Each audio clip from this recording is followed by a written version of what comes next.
Of course, pwede naman kayo magpunta sa clinic. Mag-request po kayo kung gusto ninyo magpagamot. Doon po ninyo isend yung request ninyo para ma-schedule po kayo. Be specific lang po kung anong klase ang sakit at kung maaari po magdala kayo ng medical record. Quartz. Supposedly clear quartz. It's a beautiful elongated shape quartz. It's a master healer. It balances everything and it give protection, yung clear quartz, yung mga ganitong klaseng quartz.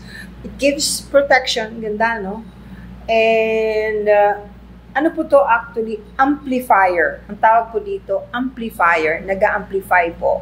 Lahat kung maganda, lalo na kung maganda intention ninyo, nag-a-amplify. Kung slightly open ang third eye ninyo, it will make it bigger.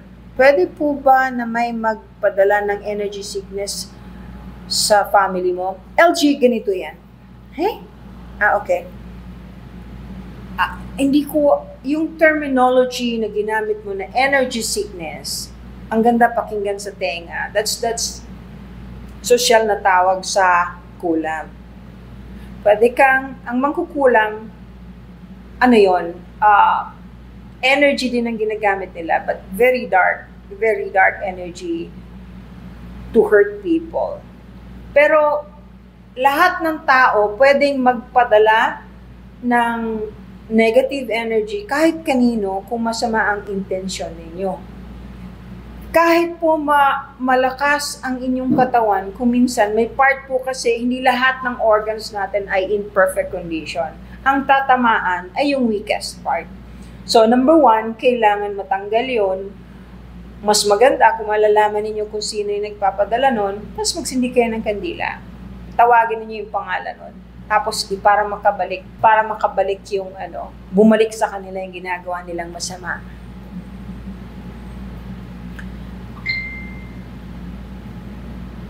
Ha? Hindi ko po ikaw nakikita, Regine. Paano ko makikita kung bakit nagpatingin ka na ba, Regine?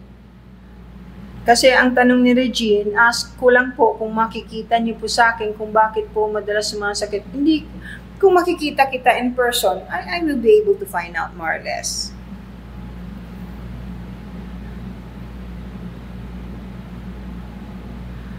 How to cure generational curses?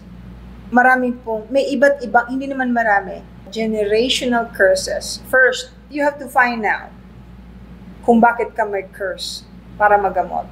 You have to find out kung saan nagsimula para alam mo kung ilang generation ang kailangang kalisin o linisin.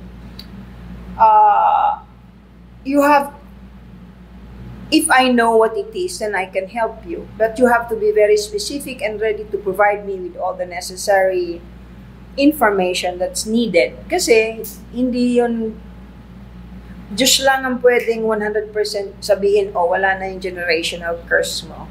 Hindi ko po kayang gawin ng Diyos hanggang dun sa binigay lang po sa akin na kaalaman. Ano po nakikita ninyo sa mundo ngayon? The world is not the same at all. So much has changed. Hindi na po katulad ng dati. Number 1, hindi po pabuti, from bad to worse. Yung mga tao po ngayon,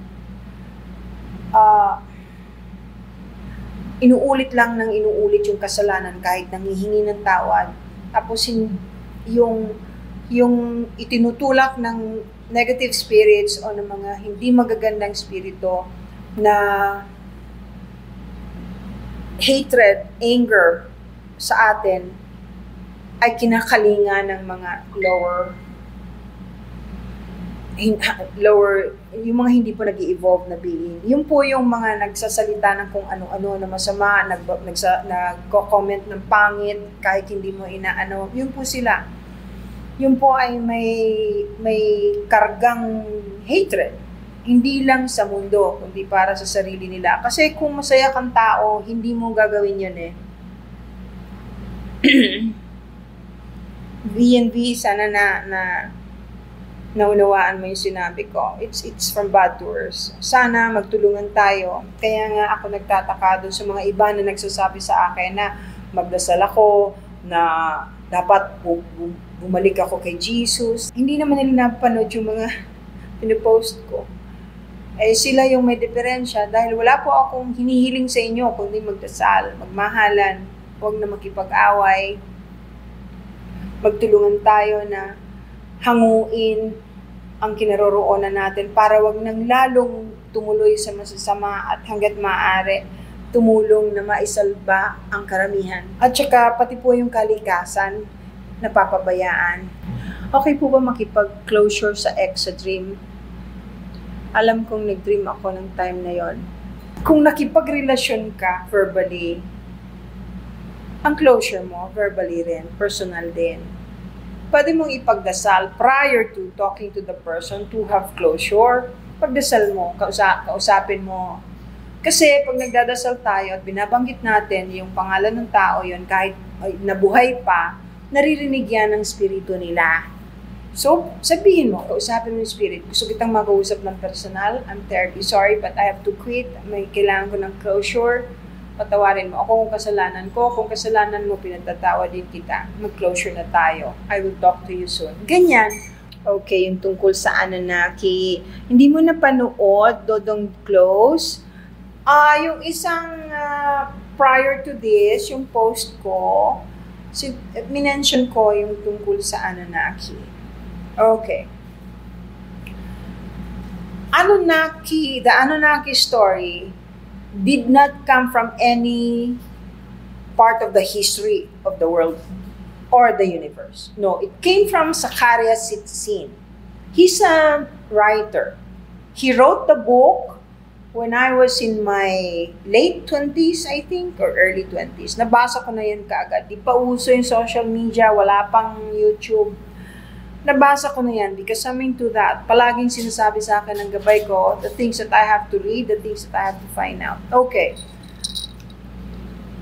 Kung titingnan niyo po, ngayon, marami nang naglabas ng tungkol dyan for content purposes. Sa lahat po ng very well-known astrologer, historian, philosopher, or psychic that were really truly famous, na alam kung anong ginagawa nila, na may mga libro, even with Edgar Cayce, hindi po kasama ang Anunnaki. It's a story that was derived from the people from other planets supposedly who made, basta, marami pong interpretation yan. Pero wala po yan, kahit sa Bible, wala, kahit sa mga psychic, wala po. Ano lang, purely fiction. Purely fiction. May kaunting twist tungkol sa fallen angels, but that is not the actual way it happened. Hindi po. So, hindi po lahat ng nasa internet, hindi po lahat ng nasa TikTok, nasa YouTube, ay tama. So, kailangan po discernment. At salain po ninyo kung anong dapat ninyong paniwalaan.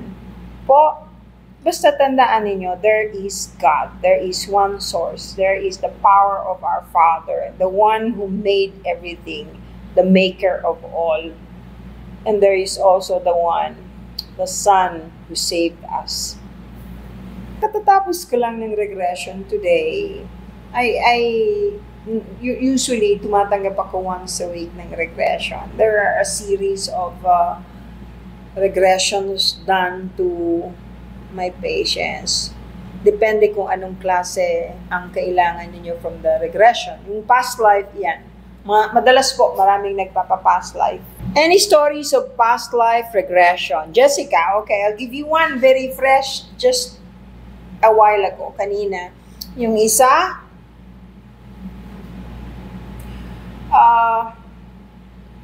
this girl, she loves cats. In her past life, because there were 3, one of her past life, puro cats lang kasama niya. Nakakulong siya sa isang lugar. The only thing that kept her sane were those cats. Yung isa naman, isang regression ko, wala man lang tong inclination hindi pinag-uusapan prior to kung ano kung bakit yung isa mermaid. I mean, nakita niya yung sarili niya, tinatanong ako, ano po ba ito? Bakit may pakpak? Nakikita niya, she was talking while I was doing her regression. Hindi pakpak, ano ba yung palikpik? Palikpik, no?